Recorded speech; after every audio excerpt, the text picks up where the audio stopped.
ఈ రోజు ఈ కష్టకాలంలో మీరు అండగా నిలిచారు. మీకు కూడా చాలా ఫోన్లు వచ్చినాయి, అంత ఇస్తాము ఇంత ఇస్తాము ఇన్ని సూట్ కేసులు ఇస్తామని.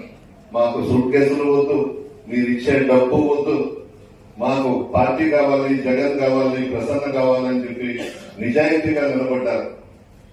మనం కూడా మారాలి. గతం చాలా పొరపాట్లు చేశాం. దగ్గర ఉండి అన్ని విధాల లబ్ధి పొందిన వాళ్లే సూట్ కేసులు తీసుకొని వెళ్ళిపోయినారు. మీరు మాత్రం అలాగే ఉన్నారు. అందరి ముందు చెప్తున్నా, పోతున్నాన్న ముందు కూడా చెప్తున్నా, మేమందరం కూడా మీకు అండగా ఉంటాం. రాబోయేది మన ప్రభుత్వం. మీరు ఏమి చేస్తారో కౌంటింగ్ రోజే 85 సీట్లు దాటిన తర్వాత రాష్ట్రం అంతటా కూడా ఏ విధంగా ఉంటుందో ఒకసారి ఆలోచించుకోమంటున్నా తెలుగుదేశం పార్టీ. నేను ఎవరు కూడా ఆపలేము. జగన్మోహన్ రెడ్డి గారు కూడా పదే చెప్తున్నారు, అంత కష్టాలు పడుతున్నారు, అన్ని కేసులు పెట్టించుకుంటున్నారు, పోలీస్ స్టేషన్ల చుట్టూ తిప్పుతున్నారు, అన్ని ఈ మధ్యన చూస్తున్నారు. మీరు ఎవరు ఎన్ని చేసినా ఎవరిని మాత్రం వదిలిపెట్టరు. మీరు వదిలిపెట్టబడలేదు, మేము వదిలిపెట్టాం. ఇంతకు ఇంత చేసి చూపిస్తామని చెప్పి కూడా మనం చేస్తా ఉన్నాం. ఇది మనకు అలవాటు లేదు.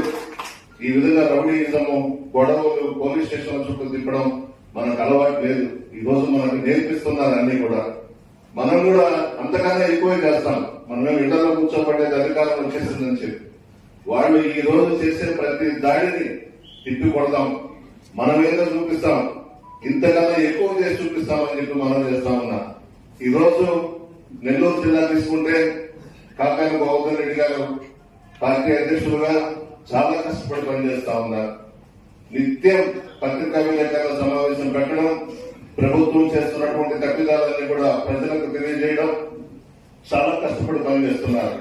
ఒకటే మనం చేస్తా ఉన్నా, కాకాని గోవర్ధన్ రెడ్డి గారి నాయకత్వంలో నెల్లూరు జిల్లాలో అన్ని నియోజకవర్గాల్లో వైఎస్ఆర్ కాంగ్రెస్ పార్టీ అభ్యర్థులను గెలవబోతా ఉన్నాం. ఈ 2 సంవత్సరాల్లోనే ఈ ప్రభుత్వం మీద ఎంత వ్యతిరేకత వచ్చిందో మీ అందరికీ తెలుసు. ప్రజలను గాలి వదిలేశారు. తండ్రి కొడుకులిద్దరూ అవినీతికి బాధపడుతూ కోట్లకు పడగలుగుతా ఉన్నారు. ప్రజలు ఏమైతున్నా పర్వాలేదు, రాష్ట్రం ఏమైతున్నా పర్వాలేదు, ప్రతి ఇష్యూ మీద ఈరోజు గోవర్ధన్ రెడ్డి గారు స్పందిస్తూ పార్టీని జిల్లాలో ముందుకు నడిపిస్తున్నారు. ఆయన నాయకత్వంలో మనం అందరం పనిచేస్తాం, పార్టీని బలోపేతం చేస్తామని చెప్పి మనం చేస్తూ